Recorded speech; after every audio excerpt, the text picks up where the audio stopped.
Hello friends, welcome back to stop never. गर्भावस्था में कुछ खाद्य पदार्थों में बहुत अरुचि होने लगती है। कुछ ऐसे फूड आइटम होते हैं जो ताउम्र हमारे फेवरेट हुआ करते हैं, लेकिन इस स्टेट में अब हमें वो बिल्कुल नहीं पसंद आते। अवर्जन इस कदर हो जाता है कि उन्हें देखने मात्र से हमें उल्टी होने लगती है, सूंघने मात्र से उल्टी होने लगती है, खाना तो बहुत दूर की बात है।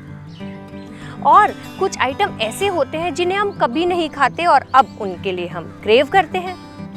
दोस्तों, ये जो एक्शंस रिएक्शंस की श्रृंखला है, इसे समझना बहुत मुश्किल है।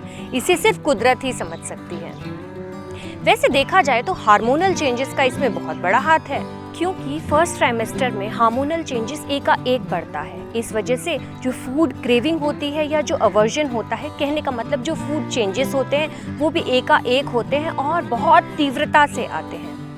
एक थ्योरी तो ये भी कहती है कि हमारी बॉडी ऐसे खाने को क्रेव करने लगती है जिसकी हमें रिक्वायरमेंट है या ज़रूरत है, और ऐसे खाने को अपने से दूर भगाती है जिसकी हमें ज़्यादा ज़रूरत नहीं है। ये कहना गलत नहीं होगा कि प्रेगनेंसी के दौरान हमारी बॉडी शिशु को ध्यान में रखते हुए उसके ओवरऑल ग्रोथ और न्यूट्रिशन के लिए ही काम कर रही होती है। इसे हम ये भी कह सकते हैं दोस्तों कि अपनी नॉर्मल जिंदगी में हम प्रकृति के रास्ते से इतने दूर हो चुके हैं कि हम उनके सरल सिग्नल्स को समझ ही नहीं पाते। वो हमें कहती है कि सरल खाओ, आसान खाओ, अनकुक्ड खाओ, और हम अनजाने में अपने इंद्रियों को वश में ना करने के कारण भटकते हुए अनहेल्दी अनहाइजीनिक खाना खाकर, जंक फूड खाकर अपने शिशु को गलत न्यूट्रिशन देते हैं और खुद का वजन भी बहुत ज़्यादा बढ़ा लेते हैं। आइए इसी चीज़ को एक उदाहरण से समझते हैं। अक्सर आपने सुना होगा कि प्रेगनेंसी में खट्टा खाने का मन करता है। इसका मतलब ये है कि प्रेगनेंसी में हमें विटामिन सी खाने के लिए हमारी बॉडी प्रेरित कर रही है। हम इसे ये समझ बैठते हैं कि हमें जंक फूड खाने का मन कर रहा है, खट्टा खाने का मन कर रहा है, जैसे कि गोलगप्पे, तला हुआ खाना, चाट पकौड़े, वो भी बाहर के बने हुए।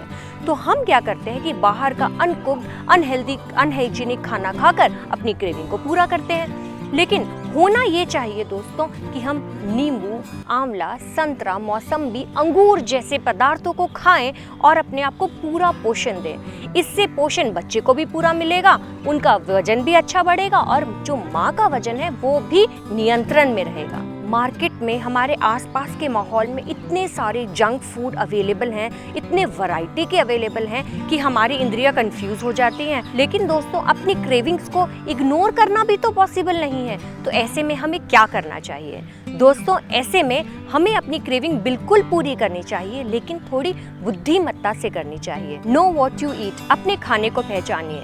खाने को खाते वक्त हमें ये भी समझना है कि क्या ये खाना सेहतमंद है। आपको ये बात समझनी होगी कि आप अब सिर्फ अपने लिए नहीं, अपने शिशु के लिए भी खा रहे हैं। ये भोजन आपके शिशु के लिए बहुत अनिवार्य है, उसको बड़ा करने के लिए, उसकी अच्छी ग्रोथ के लिए, उसके इतने लंबे जीवन की यही तो बुनियाद बनेगा।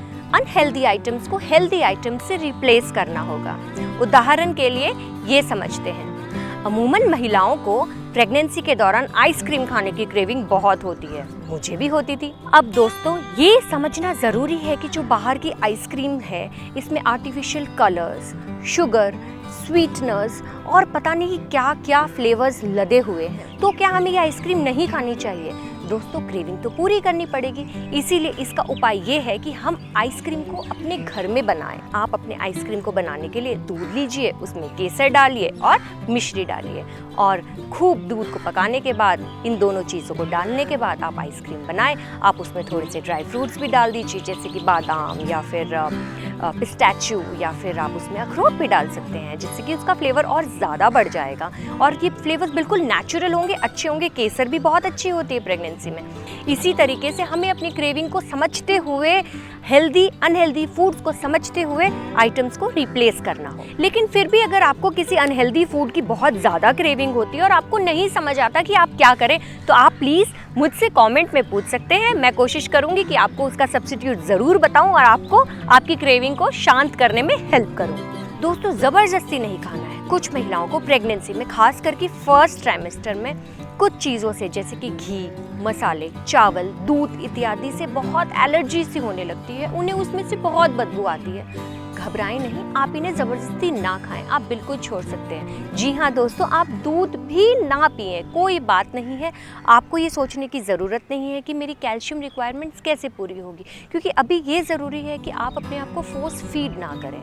साथ ही आपको ये भी समझना होगा कि अगर किसी फूड को आप नापसंद कर रही हैं तो ये आपकी नहीं, आपकी बॉडी आपसे कॉल कर रही है कि आप इसको ना खाएं। फिर भी अगर आपको जंक खाने का बहुत मन करे और आपकी क्रेविंग बिल्कुल ना रुके, तो आप अपने आप को डिस्ट्रैक्ट करें। आप अपने आप को डिस्ट्रैक्ट करने के लिए ऑनलाइन गेम्स खेल सकते हैं, मूवी देख सकते हैं, टीवी देख सकते हैं, अपने बेस्ट फ्रेंड से बातें कर सकते हैं, आप बुक भी पढ़ सकते हैं। इससे आपका माइंड और आपका मन दोनों डिस्ट्रैक्ट हो जाएंगे और आप हानिकारक पदार्थों का शिकार नहीं बनेंगे। दोस्तों, अगर आपको फीकल सब्सटेंस जैसे कि चौंक, मिट्टी, ईंट इत्यादि खाने का मन करे तो आप अपने डॉक्टर से ज़रूर कंसल्ट करें, क्योंकि ये संकेत है आपकी बॉडी का कि आपको किसी तरह की डेफिशिएंसी है, for example iron, calcium etcetera. आपके डॉक्टर्स आपकी पूरी टेस्टिंग करवाएंगे और आपको सही रेमेडी उपलब्ध करवाएंगे। दोस्तों, फूड एवर्जन से या क्रेविंग से घबराएं नहीं, ये एक लहर है। थोड़ी कोशिश से, थोड़ी समझदारी से और थोड़े प्यार से ये लहर भी पार हो जाएगी और आप हिम्मतवर बनके और विनर बनके इस राह पे आगे निकल जाएंगे। मैं उम्मीद करती हूँ कि आपको मेरा आज का ये वीडियो बहुत पसंद आया होगा। आप कृपया इसे लाइक करें, शेयर करें, कुछ पूछना चाहते हैं तो ज़रूर कमेंट करें और स्टॉप नेवर को सब्सक्राइब करें। तब तक के लिए बाय बाय।